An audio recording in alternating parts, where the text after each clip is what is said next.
Hello, everyone. Welcome to another exciting day over here. Welcome. If this is your first time with us, my name is Sadie Uribe, and I am the media producer for the Los Angeles Regional Small Business Development Center. The SBDC is a national program with over 1,000 locations across the country, helping to stimulate economic growth through business advising and development. We offer no-cost services to the local businesses through funding provided by the U.S. Small Business Administration, SBA, and from the California Governor's Office of Business and Economic Development, Go Biz. The Los Angeles Regional Small Business Development Center network serves small businesses throughout Los Angeles, Santa Barbara, and Ventura counties. And what do? Well, we offer no-cost business advising, meaning that you can meet one-on-one via phone or Zoom to address your specific needs and challenges. And we also offer virtual training and I would say programming, such as this amazing show to help and adapt and grow your business. So, on that note, hello, my love, Lori. Share your wisdom, your energy with us now. I know I started out on a roll. I was unknowingly quoting, shows, Ferris Bueller. I didn't even know it, so that's how I started. Good morning, good afternoon, wherever you're listening from, and welcome to the show. If you're a first-time watcher, welcome. If you're one of our frequent flyers, welcome back. I don't see anybody in the chat yet, so either it's not activated or you guys just haven't typed your usual hello. Well, let me get started because I am gonna make my intro short because today we're talking about finance, funding, and capital. And I know when I have this topic, there are questions and everybody wants plenty of time to talk. So I'm going to make mine very brief. So here we go, guys. Let me start out by sharing my screen.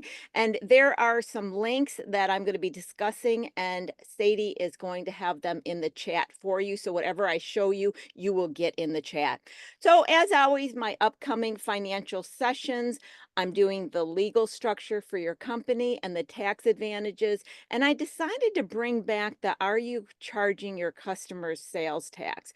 There is a lot of confusion on this. A lot of times people believe if they're selling out of the state, in the state of California, because that's where most of you are from that are listening, you do not have to charge sales tax. Due to a law that changed called Economic Nexus, that is not so. Additionally, many people using Shopify are not aware that just by turning on Shopify, it is not remitting the sales tax, which can get you in big trouble, legal trouble. So, if any of that resonates with you, please jump in on that webinar so you can learn more about it. Upcoming shows next week, we have Carrie Anderson. She's the founder of A Beautiful Day. It's really interesting because she'll tell you her story, but she had a business background that was very stressful and challenging. And that prompted her to start a company about inspiration and joy into your company and your life. So it's one of those feel good shows. Then we have Belinda Ellsworth coming, and she has a system called the Four Pillars of Success. And what it's about is making better business decisions, create successful systems, build business strategies, and quite a lot on the show. I've talked about processes, the importance of having internal processes for efficiency, consistency, effectiveness, you name it. So she's going to talk about systems that she created specifically for the entrepreneur. That's what makes it so interesting. Okay, on my words of wisdom today, I got to change that business license. One of the times I'll remember to do that. You guys hear me talk a lot about don't go to blogs or TikTok or YouTube to get financial, tax, or any type of accounting or legal information. So many people are identifying whether they should be this legal structure or this one based on these videos, and they're just not true. They're not complete, all different kinds of issues with it. Whenever you have a question that involves the government regulation, registration, etc., you may go to one of those sources just to read about it, to understand the words, to get a familiarity. But at the end of the day, always go to the government website. I always say I go straight to the horse's mouth. These are three websites, especially if you're in California, specific to California, that are beneficial for you to have an awareness of. Now, I have launched those websites, and I'm just going to quickly show you what they are. Some of you are already probably familiar with them, but they have really good information. So the first one is the Biz File Online, and this is for anybody who is registered as a corporation, LLC, S Corp, C Corp, you name it. And this is where you would go to register if you were doing it on your own. But one of the things I really like about this site is I can go to this search part where you can type in either your company name, exactly like you registered it, or your company number, and you can check to make sure that your company is active and there's no reports due. I've gone through that before, and maybe in an upcoming show, we'll walk through what happens when you put a name in, but it's a good idea, especially if you're incorporated. Go to this site, check the status of your company, because, for example, if you missed paying the $800 franchise tax fee, your company can be suspended, and you will find that out on this site. It will say suspended instead of active, as well as the statement of information, and you can download any documents if you forget your corporate ID number. So that's a very, very helpful site.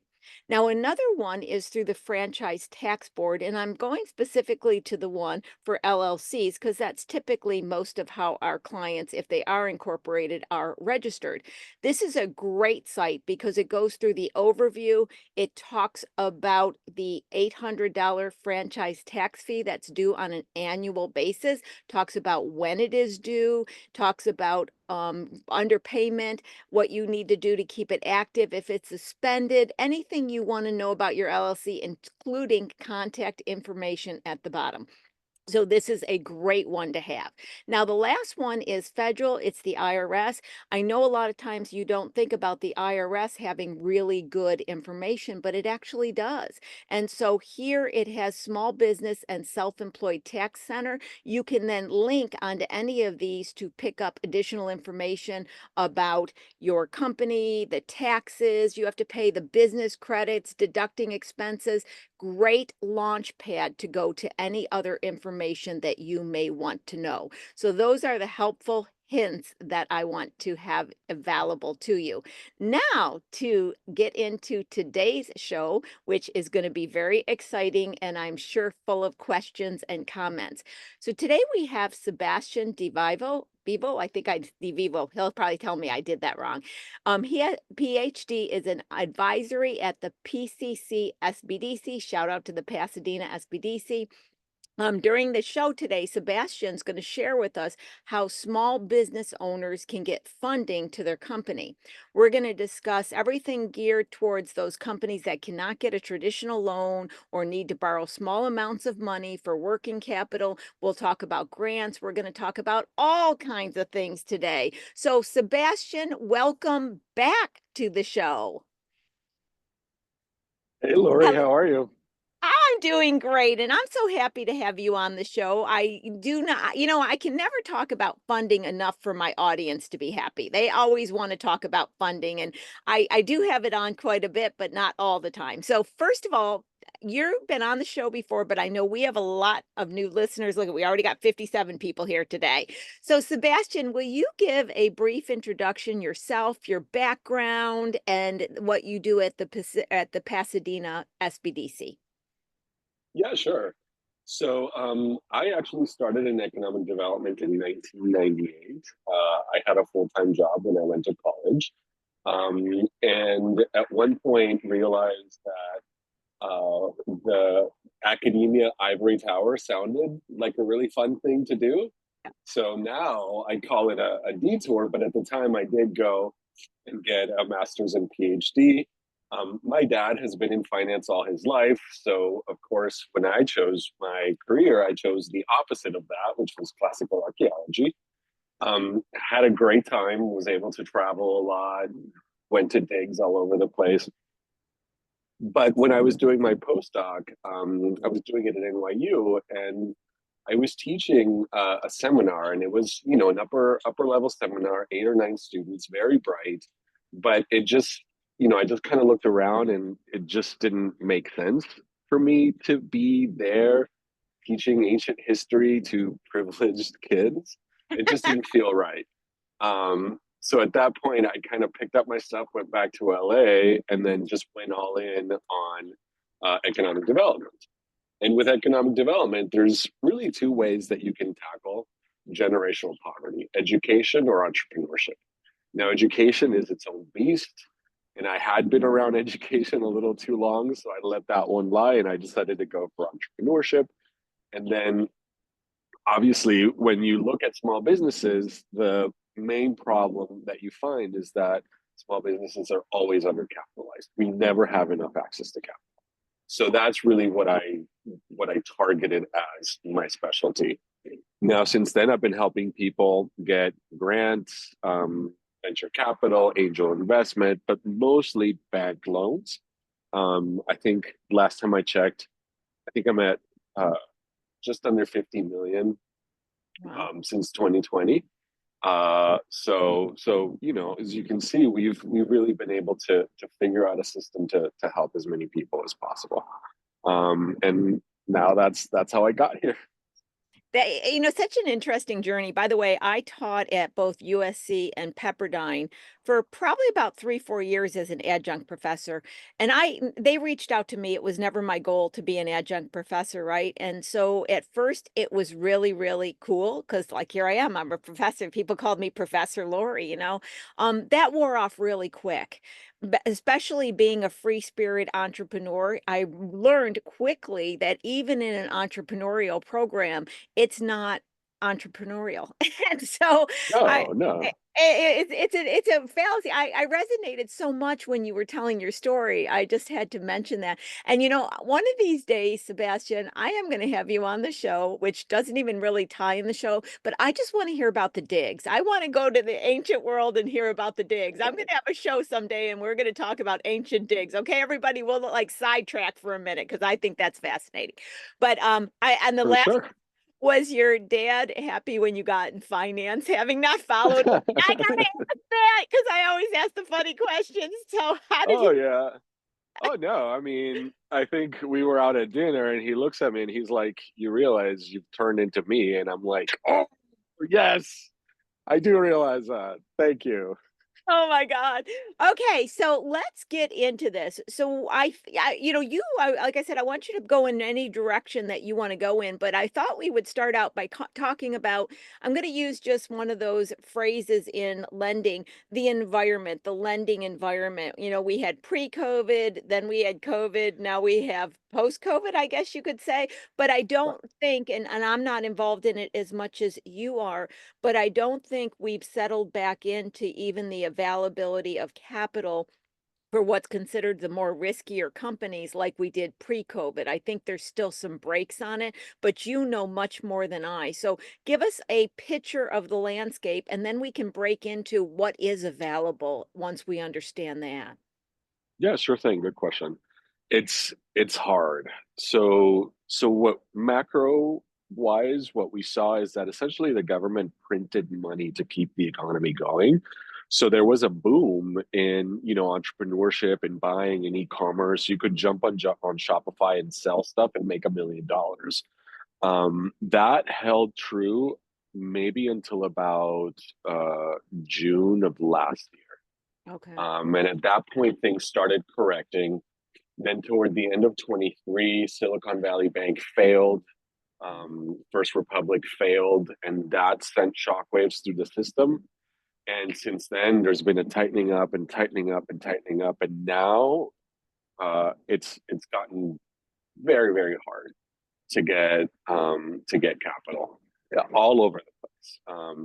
VCs are tightening their belts. No matter how much capital they have parked, they're really, doing a lot of extra diligence.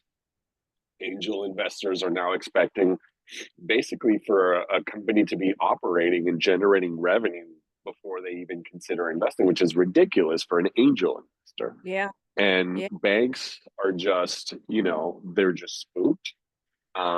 So they've gotten into this mode where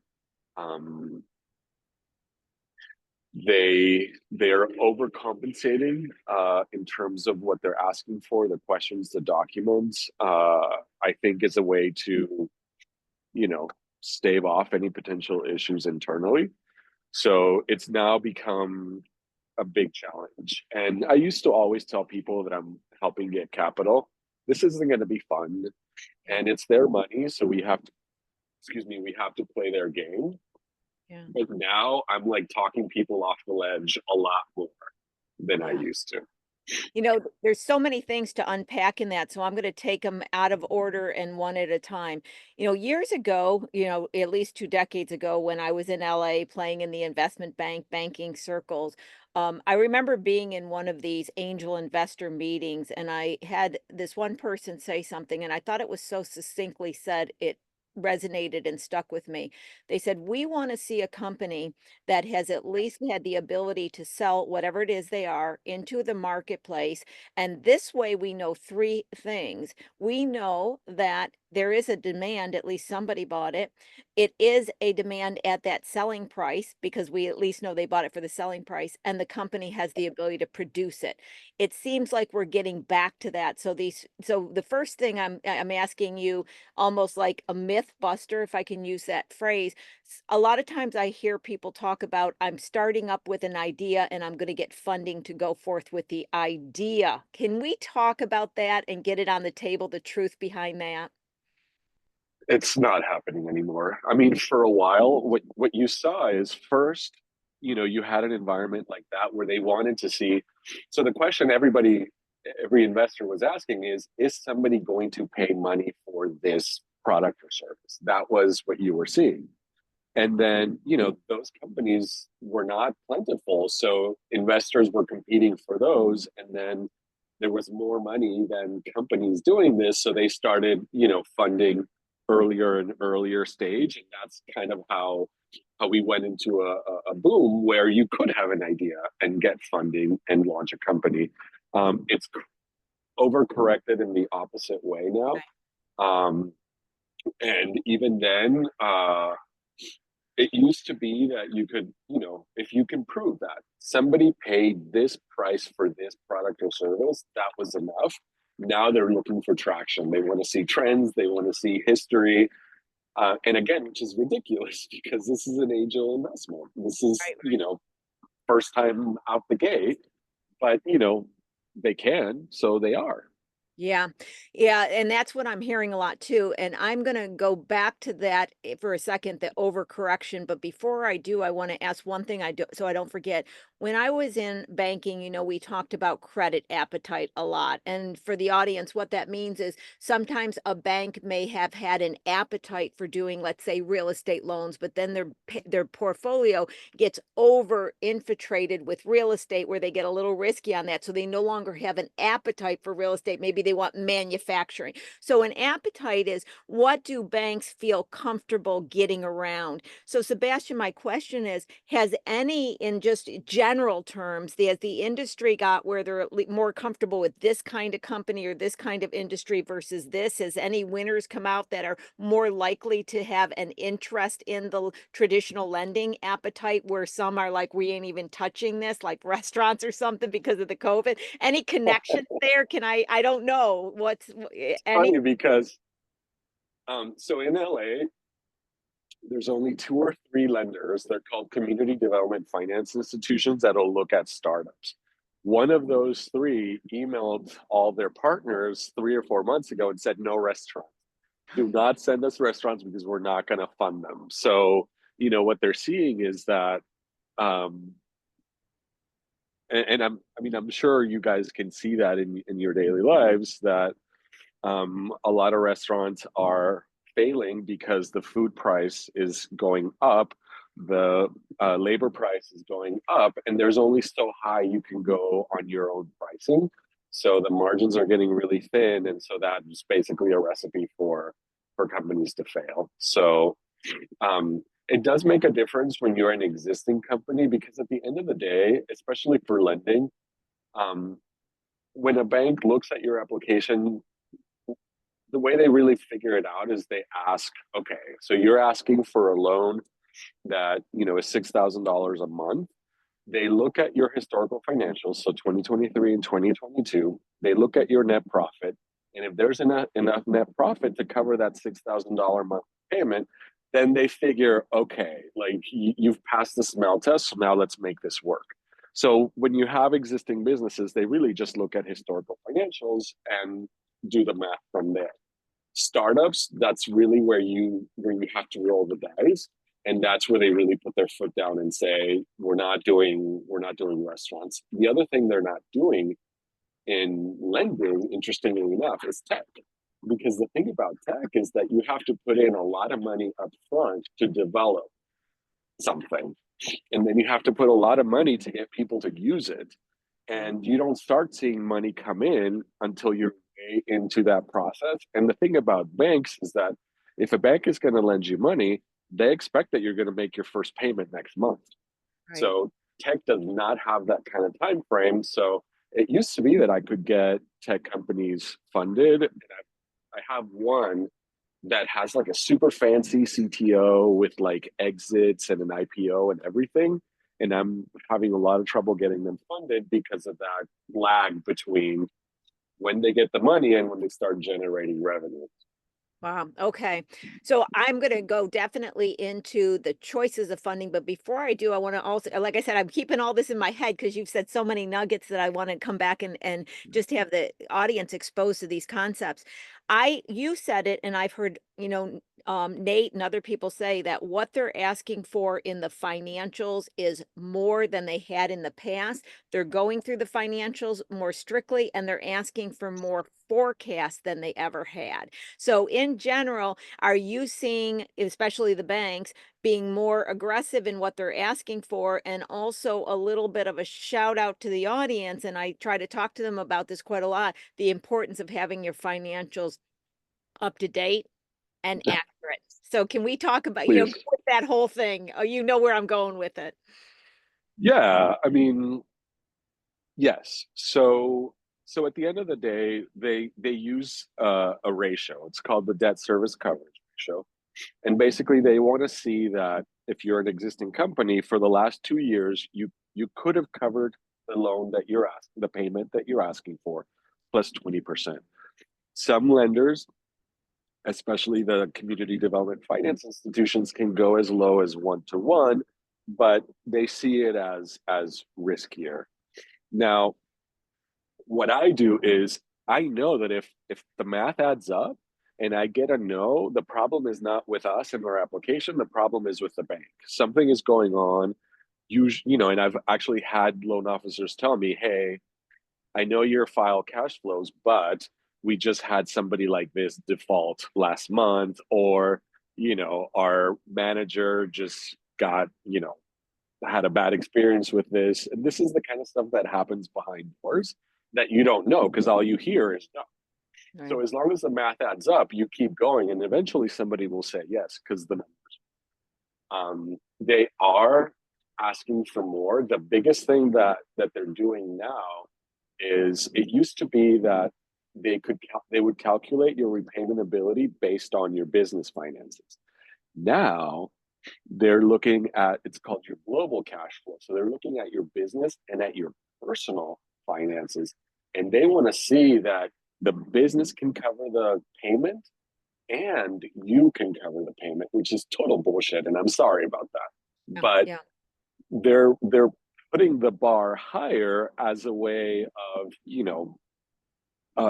being able to say no to people that they consider more risky, which again is bullshit, because community development finance institutions or any of these lenders, their mandate is to do loans that banks wouldn't do.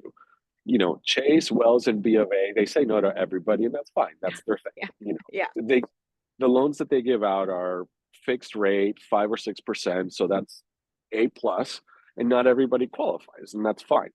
But these nonprofits that are essentially, set up to do these loans are setting up this hurdle, which I think is unfair, because, if you run your own business and you make money from your own business, then essentially you have to cover the payment twice. First, on the business side, and then on your salary from the business, you have to cover it again. But, Yeah.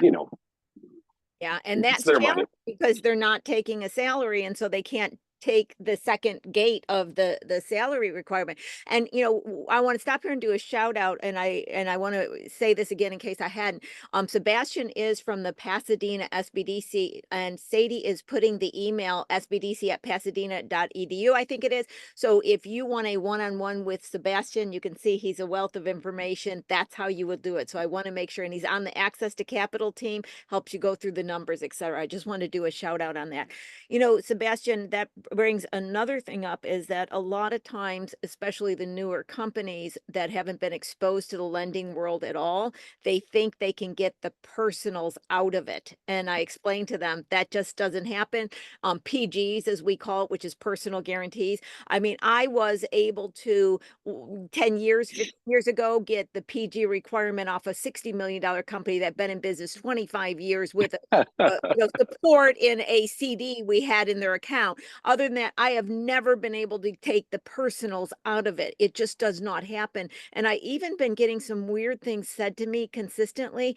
I want to start a company and incorporate it so the company takes the loan out so it doesn't affect me, which, we're going to go back to your word, is bullshit, right? So let's get those things out and clear that up. And then I want to get into some of the lending opportunities, but let's clear this concept up with the audience as well. That's huge, Lori. And I think that's TikTok, because TikTok, there's a lot of people out there that are saying, we'll help you build your business credit, and your business credit is going to help you get a loan. And that just doesn't happen. I mean, you saw the scale of the company that you had, and still they couldn't get a loan guarantee. I mean, I tell people, like, if you're Coca-Cola or Ford, sure, like you can put up your own guarantee, but anything under that, there always has to be a personal guarantee. And that's how the SBA was set up. So if you think about the SBA, was set up in the 50s and 60s in the post-war period, and the thought was, how do we help people take advantage of this economic boom? And I guess the mentality was, you have to have skin in the game. Like, we are going to help you by guaranteeing this loan, but we're not going to subsidize you. We're not going to give you anything. So you put up your own guarantee. If you have a home, you have to pledge it. But, in exchange for that risk that you're taking, we are going to take this risk and guarantee it. Yeah, and exactly. That's the other thing a lot of people don't realize. The way the SBA was legislated, if there is property, it has to be part of the guarantee. Yep. They don't realize that. They think an SBA doesn't mean I'm giving up my house, and it definitely is. So let's walk in between. Like I said, I was going to pick up the overcorrection, and the overcorrection is with banks not wanting to pick up many of the lendings, angel investors wanting to have a proven product. You can see right off the bat, you've got a distance between startup to proven product, service, and there's funding in between there. And of course, many are using their credit card. I think the stat I saw, it's been about 5 years ago, but I don't think it's changed. About 82% of the companies are started with a personal credit card, right? But there is this entire world out there that wasn't as predominant, or I was not aware of it. Could be I was not aware of it, and that's 20 years ago, with the micro lenders. I think that, in the CDFIs and all that. So can we first lay a landscape of what is a micro lender? Who are these people? What are the nonprofit places you talk about? The Jewish Foundation is another one. All these different places that many people may not even know are in existence. How are they different than a bank? Right. So obviously banks are private companies, and it's their money. They can decide if they want to lend to. And the thing about commercial lending is that there's not a computer or an algorithm. You don't plug in numbers and then get a result. There's always a person on the other side who is reviewing everything by hand, reading everything. And then they have a manager that is reviewing everything by hand. And then it goes to an underwriter who does everything by hand. There's no automation in this world. So it's very expensive. It takes a lot of hours to go through each application. So what banks realize is that for the amount that they spend reviewing a loan, they don't make any money back if the loan is under $1 million. So banks start making money on loans over $1 million. And so being private companies, they said, we don't want to do any loans under because we don't want to lose money. And so several programs came in place, and then these micro lenders. And the big thing to remember is the CDFIs, Community Development Finance Institutions. Most of them are nonprofits, and most of them get money from the big banks to do these loans that the banks don't want to do. So for them, for a $50,000 loan, they'll do all the work. They'll go through the whole process, and that's why they, that's why they're here. That's their mandate. When we say microloan, it usually means less than $1 million, which is ridiculous. Right. So basically any loan for a small business, we're talking anywhere between 50 and maybe 500. Those are all considered microloans, and the CDFIs, this is kind of where they want to play. Now, most of them do have a technical assistance component. So if you go to a CDFI, there should be somebody that's going to help you kind of put everything together. Now, the problem is that it's about resources again.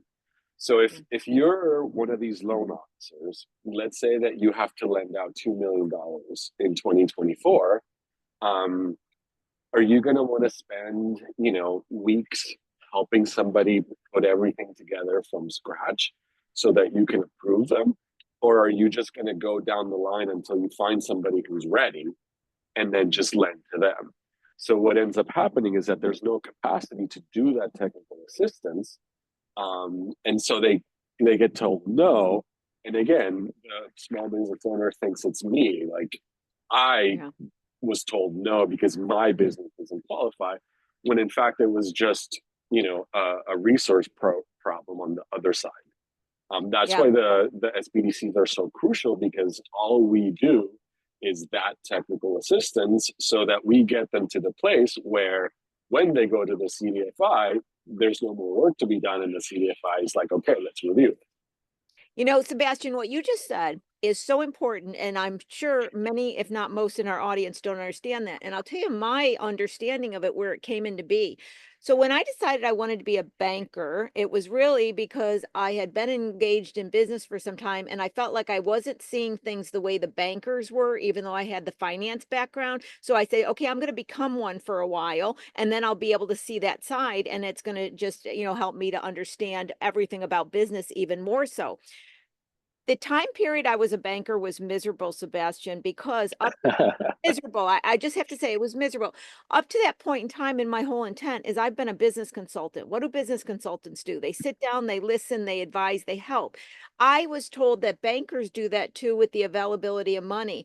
I learned quickly from my manager, oh, no, you do not. Why were you over at that client? No, you do not. You go and you search until you find the one that is the amount of money. So sorry about being crude on it, but I felt like, oh my God, I don't do one night stands. I can't do this. Because I felt that way. I would get all, sweet up to somebody just to look at their numbers and then go, no, and run to the next. But their numbers could have been okay. Maybe if we looked at them, maybe there was a mistake, but you could not do that because you had a quota to meet. So guys, this is really a serious aspect of the funding, that you have to have somebody that puts together the story and make sure the numbers are correct. And that's where the SBDC comes into play, because they can spend you time getting ready. So that is a crucial component. There's so much that happens behind the scenes. And like you spoke about the manager, I remember bringing a client in that I thought was a slam dunk, and the manager had one of the clients in that industry default on him that day. And so there was no way I could get that lent, even though it was a good deal, because the manager was like, I got in trouble on that one. I ain't touching it. And I couldn't even open the door. So there's a lot of weird stuff that happens behind the scenes that you don't know about. Now, one of the things with the CDFIs, it still requires the intensive amount of paperwork. And how do interest rates differ? Are you getting a slam dunk easy interest rate like the SBA, or are you still paying maybe a interest rate that's market interest rate? How does that work? So so the SBA, the 7A, has to be a variable rate. That's how it was legislated. Most microloans are variable rate, and they sit on the prime rate. Prime rate right now is 8%. So when we give a deal to the CDFI, usually they'll give us an approval saying prime plus 3, prime plus 4, which equals 11, 12%. Now, a lot of people hear that and they're like, bad, which is fair. But what you don't realize is that, the Fed right now is trying to, now that they've kind of got recession, the inflation in hand, they're going to start lowering the prime rate again. And so if the prime rate goes to 7.5, then your rate drops as well. So it's always pegged and it goes down. When you're, especially the first loan, when you're getting a small business loan, it's not worth focusing too much on the interest rate, because you almost never want to hold the first or second, because you have to remember, at the end of the day, you want to end up at Chase, Wells, or B of A, because that's the 5-6% fixed rate loan. That's the best that you're going to get. And the way you get that is by showing 2 years of historical financials that show that you qualify. So it does require a lot of forethought, because essentially today I would have to say, okay, in 2026, I'm going to need $250,000 from Chase, let's say. So in order for me to qualify, this is how much I need to show on my tax returns as net profit, so that they can do their math and I come out okay. So now that my 2024 and 2025 financials are going to show at least that, so that when I go in 26 to Chase, they do their math and they say, or at least I'm in consideration.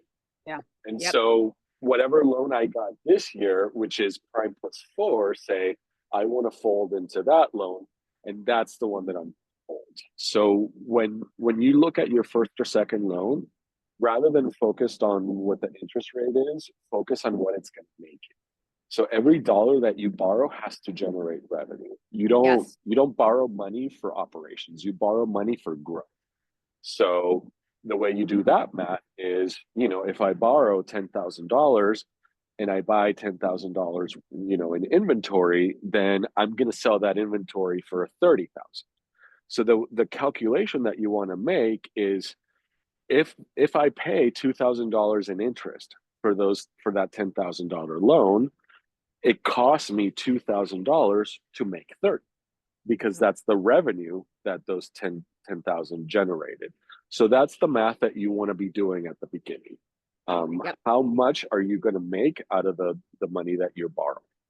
That was beautifully said, and you must have read my mind with where I was going next, because that literally was the topic. So a couple things I want to do a takeaway on this. So many times people do not calculate in the cost of capital as a cost and how much it's reducing their gross profit. And I see that in small companies all the time. So please hear what Sebastian said on that.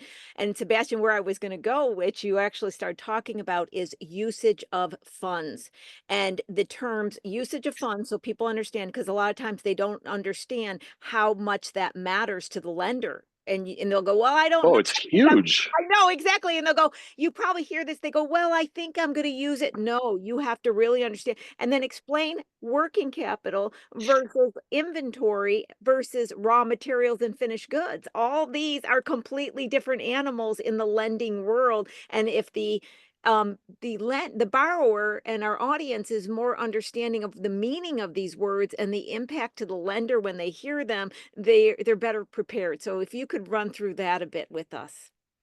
Yeah, for sure.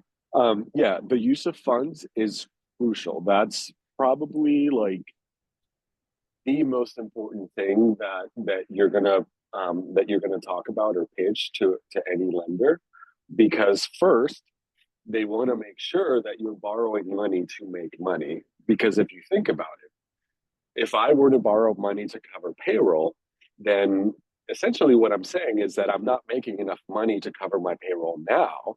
Yeah. So why would I add a loan payment on top of that when it's just going to put me in a worse position, a month or two from now? So they always want to make sure that whatever you borrow is going to make you money. I So love that. what that Sadie, put in the chat, whatever you borrow is going to make you money. So our audience sees that. Sorry, Sebastian, but that is so important of a point. I want Sadie to capture that for everybody. Keep going. yeah, for sure. So that's the first thing that you want to consider. Now, there's different ways that you can make money out of the loan that you get, right? And it depends on your business model. Some are really easy. You know, if you buy a machine, this machine lets you make X number of items and then you sell them for Y. That's how you make money. Raw materials, you buy raw materials, you make your finished good, you sell it, that's how you make money. Inventory, you buy it, you sell it, that's how you make money. So there's some categories that are really easy for banks to get around in terms of like how this makes you money. Services are a little trickier because it's not easy to say, I'm going to do a marketing campaign, and that marketing campaign is going to make me X. I'm going to hire somebody, and this person is going to help me make Y. So that's always a harder ask to make, but you don't want to go to the bank without being really confident that you are asking for something and that you can confidently defend how that is going to make you money. Yeah, and if And you come already there, it would when you first sit down and you're like, I'm going to borrow this, this is going to allow me to do this, and this is going to allow me to make this amount of money. That is answering one of the biggest questions. Now they're going to want to prove that's true with numbers, but at least having the concept spoken is so important. And it's important because, you know, Sebastian, one of the things that I see, and I've seen this with small companies, but I feel like I'm seeing it more than I ever had before, is the profit margins that people are operating under is just not sustainable. And then they want to borrow money, but they're really not making money in the first place. So it's that throwing bad money, good money after bad, or whatever that expression is, I forget. But you really got to make sure that you don't first have a ineffective, non-feasible cost structure internally. And that's your problem, not just getting more money. I think too often people are thinking money or sales is going to solve it. And I always say you can't sell yourself out of a bad cost structure, and you can't borrow yourself out of a bad cost structure. Your thoughts on that? 100%, yeah. And that will come out when you have a conversation with them and you ask them, what are you using the money for? If they say my sales are okay, but I'm not making any money, then right Yeah. away, you know, there's a cost structure issue. As a CFO, I'm like, danger, danger, Will Smith, to quote other things today. Right, right. And, you know, and honestly, it's not surprising.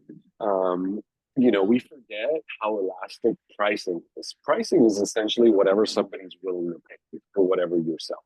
Yeah. You know, we do have market grades, but at the end of the day, like if you're willing to pay $100,000 for my Apple Watch, then that's Right. the price. Right. So we don't realize how elastic that is, and we tend not to experiment. I mean, that's not even to mention that small businesses hate raising prices because, you know, we're always terrified that people are going to stop buying and that's going to be the end of the business. So first you have to conquer that, and then once you conquer that, you have to start experimenting to see what price the market can bear for whatever you're selling. So true. You know, my CFO hat, what I tell people, and this is so true, many, if not most of the times that I solve the financial crisis, I do it by telling them to do less, not more. Drop the product line or the service that they're selling under the profit margin. And as they go, but I'll lose sales. And I go, well, do you want to be more tired and more broke? That's the Lori line. Everybody's heard me say that before on the show, because you're just selling more, but you're more tired and more broke. It doesn't make any sense at all. And so I always tell them also, you cannot set your selling price based on your competitor. It may not be feasible for you to produce. So let a marketer say, well, check out the competitors and set your price in between. I go, no, it's backwards. Figure out what you have to sell it to be profitable and get the marketer to figure out how to market it to sell it at that number. That's when marketers come in, not, you know, it's easy to say lower your price as a marketer. No, they got to do their work on that. So right, for sure. Such good points. Okay, I would like to chat about something that seems to be my ill, and you tell me, Sebastian, if you have any thoughts on this, and that is those they're not called micro lenders. I heard they have a name and I cannot think of it, but they're the people that are doing these loans where all they're looking at your sales, PayPal's getting into it. I think other QuickBooks and people are getting into it. They got a term, and many are borrowing it because they get the money immediately because all they're doing is looking at their sales records, and they're paying outrageous interest rates. That here, I'm going to give you my whole beef on that. They're paying outrageous interest rates. They don't even know what the interest rates are because they're taking it from sales. Then what they're doing is they're getting the deposit only into their bank account, so they're not even aware kind of the amount, and they're doing a really bad tax recording because they're not recording their total sales. That's another mute point there. But really what I'm talking about, and that being part of it, is desperation. When small companies get desperate and they do desperate things, how maybe sometimes it's better, and I'm going to say it, to not get the sales to close the company than to get in these desperate moments. So take it under desperation, and whatever the term is for these type of lenders, I can't remember the term. Any words you have of wisdom on those? Those things are the bane of my existence. They can be called merchant cash advances. They can Gotcha. be called. Um, so basically, what happened was during Obama, I think it's called the Frank Dodd Act. They regulated how credit works, and so these guys, being geniuses, what they realized was like, okay, we're just gonna not call it a loan. We're gonna call it. My favorite is a purchase of future receivables. And we're going to charge you whatever interest rate we were going to charge you to begin with. So that's how Yeah. they got around it.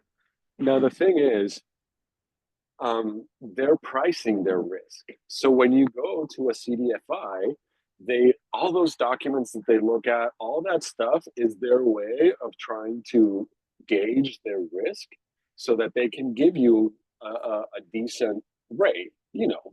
Mhm. And prime plus four might not sound decent, but it is decent when you put it, in the marketplace. So these guys are not doing that. They're looking at one or two data points, and they're assuming that we're going to lose a lot of our money because we're not doing the work. And so if we charge you 40 or 50% interest, the two or three people that pay it are going to offset the person that basically went down because they couldn't pay.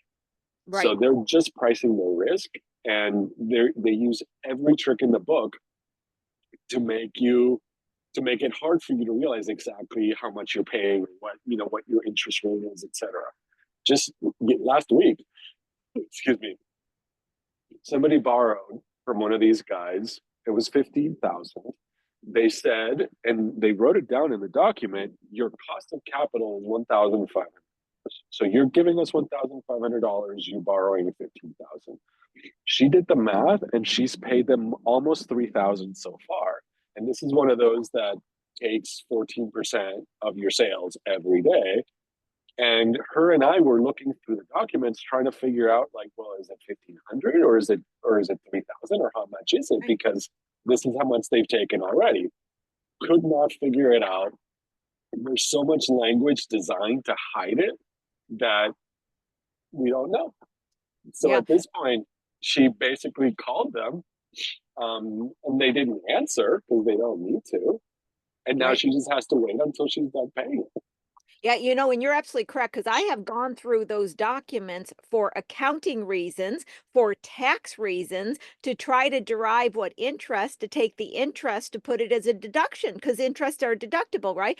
But you can't find the interest, you can't find the interest rate. And like I said, they're depositing it in the bank, so you don't even have gross sales. They're a nightmare. And the other thing that I've heard and confirm this is if you want somebody to take out that loan because you're lending and wanting to get, borrow money, they won't take out that loan. You're stuck until that loan's paid off. No other person is going to come in and pay down that loan for you by allowing you to borrow some more money to get rid of that loan. You're kind of been stuck. Is that true? There's actually CDFIs that will do it. Okay. Um, here's the problem: Okay. the balance changes every day. Ah, And in order for a lender to pay off a loan that you have, they need what's called a payoff letter. So yep. this would have been late last year. We were trying to pay off one of those, and then the merchant cash advance would essentially generate the payoff letter late in the afternoon, and then it would go to the lender. And then when the lender went into funding to pay it off, the balance was different, Oh, and and then they they couldn't pay it. can't. Yeah. It took us 2.5 weeks to get it paid because they had us doing that dance. It was insane. Wow. Yes, they will do it, but it's a nightmare.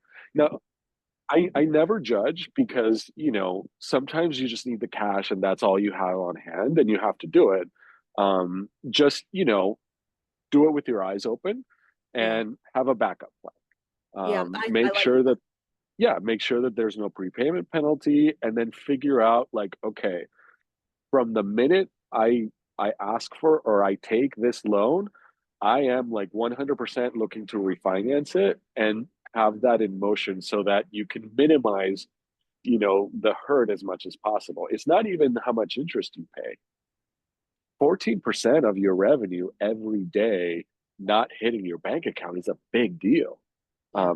It hurts your cash flow and it hurts your operations. So, you just have to be very cognizant of that and figure that, hey, this is my only out right now, but here's my plan A, my plan B, and this is how I'm going to get to the other side. That makes so much sense. Here's a thought that I have, Sebastian, and feel free. You may say yes, Lori, no, Lori, or I don't even understand what you're saying. So go wherever you want on that.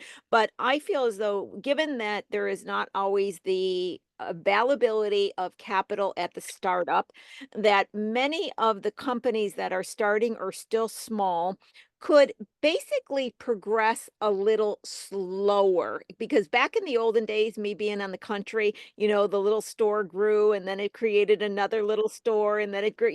We didn't try to be overnight the way we are now. So, for an example, say somebody has a brand new product and they're looking at the low cost if they buy a quantity of 10,000.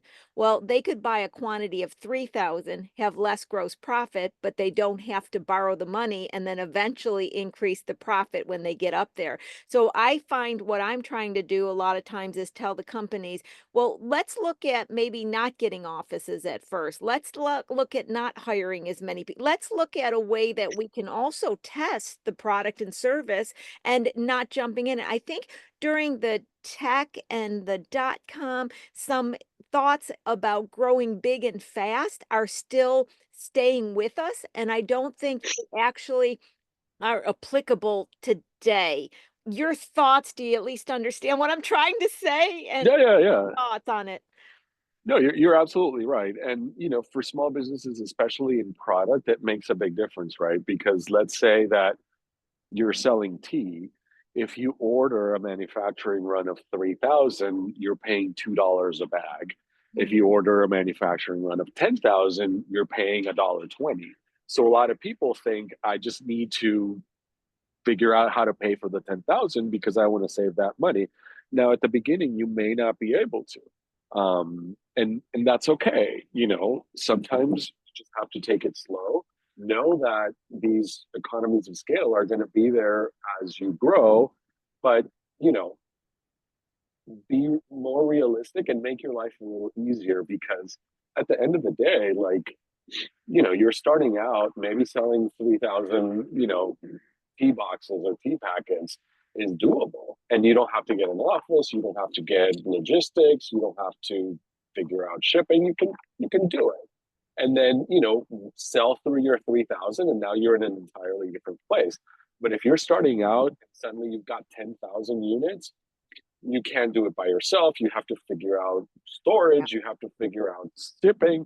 So you've created a bigger problem for yourself just to save that 80 cents per unit when, you could have gotten there uh more, in a more sane manner, and without all that stress and heartache if you had done it slowly. I think So there's so much absolutely. truth in it. Yeah, I always say, well, and sometimes there's a difference between being able to get in the game and not. And once again, that's the CFO perspective because as a CFO, we don't have as much emotional connection to the cost of capital versus the quantity discount. It's all money to us and it all hits the bottom line. And so if you look at, well, I saved here, but I cost the capital here and I had to spend all my time trying to get a loan when I could have got customers, it all boils down into how do you get there? How do you get there smart? How do you get there quick? So as And we're Lori, that is huge because a lot of people forget yeah, if you may have saved money, but now you have 10,000 units. Now your cost of capital includes hiring somebody to help you. So that's already money that you're paying out. It includes figuring out how you're shipping or logistics.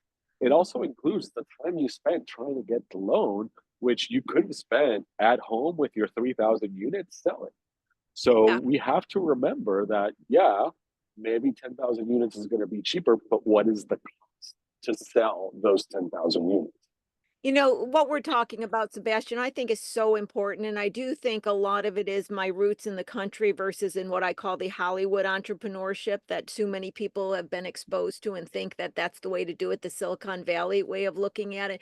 And once again, it gets you in the game and it allows you to make little mistakes along the way instead of big mistakes that are catastrophic failures. That's another aspect to it. So I think for too long, entrepreneurs have been frowned upon to say, don't think small. Well, think small to get big because toddlers don't start running marathons. Be a toddler and then you can run a marathon. So I think as we have conversations about funding, intelligent growth, looking at options, other ways for logistics, starting small, smaller quantities are great conversations that should be had as well, because I think at the end of the day, many are more feasible and obtainable than getting the capital, especially at a cost that doesn't kill you. Right. And at the end of the day, remember, you're sitting across the table from a banker who's terrified that you're the one who's going to default and trying to figure out if you're the one who can pay the loan. Yeah. Now, how much stronger is your position when you say, you know, I make handmade jackets and I did it by myself. I went to pop-ups and last year I sold 100 jackets. That's a much different position than, you know, I need to borrow $100,000 to make, you know, 55 jackets. No, I've never sold one. I just have a Right. great idea. If you've sold one, you've Yeah. already proven half of the equation.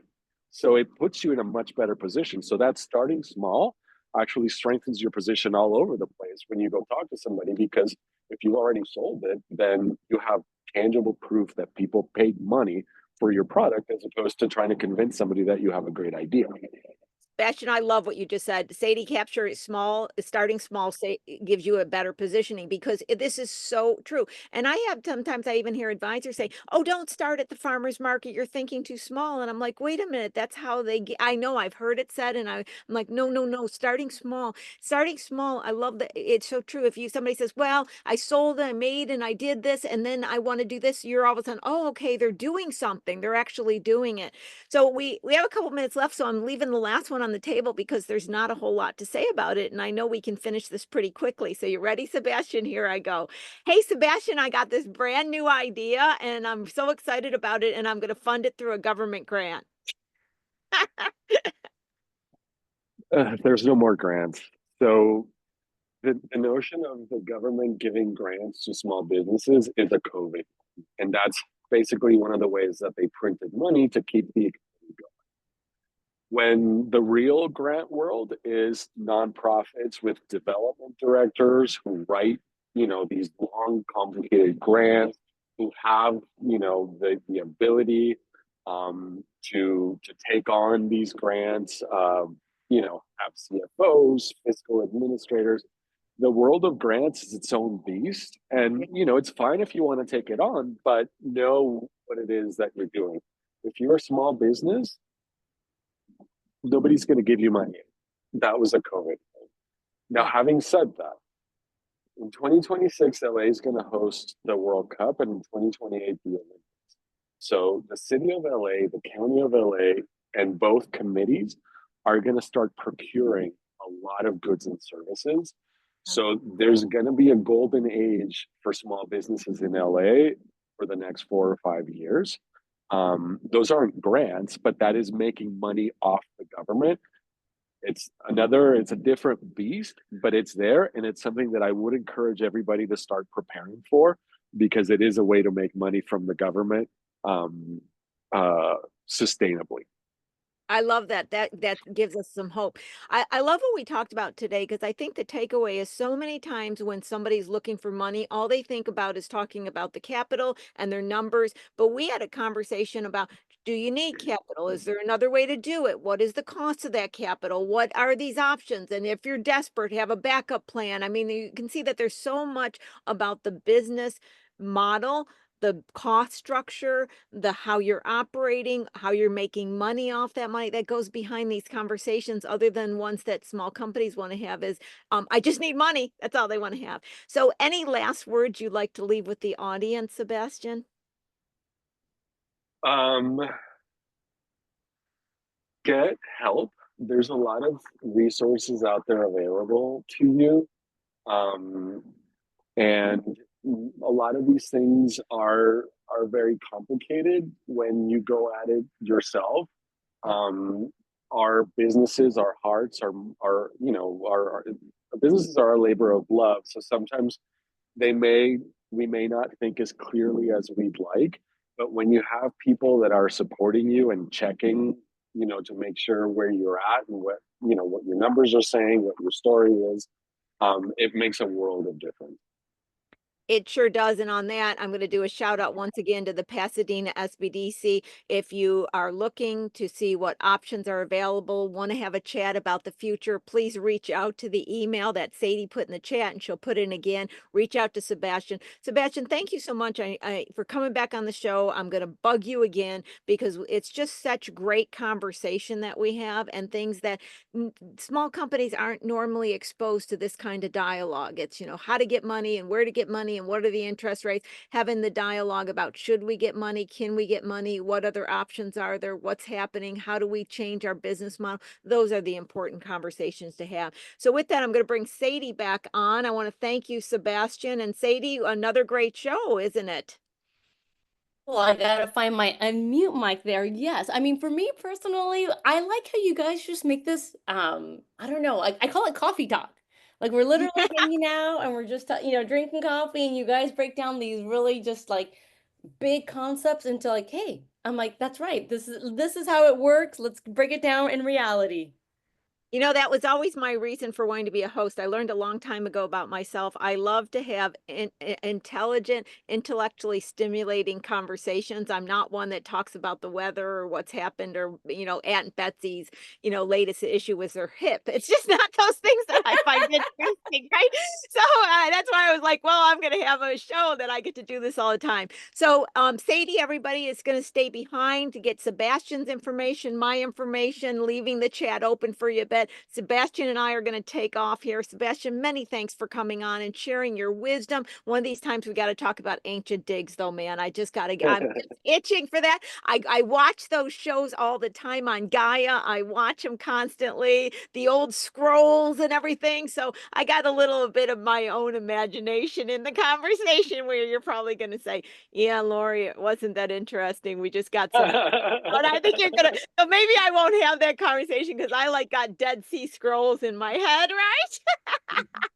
Sebastian, seriously, many thanks. You are a wealth of wisdom, and your ability to communicate to the audience in a way they can understand and a way they can relate is just incredible. So you're a wonderful resource for the Pasadena SBDC, and we're lucky to have you on the show again. Thank you very much. Thank you so much, and good luck, everyone. Okay, bye everybody. I'll see you next week on Small Biz Talk with your host, Lori Williams. Bye for now.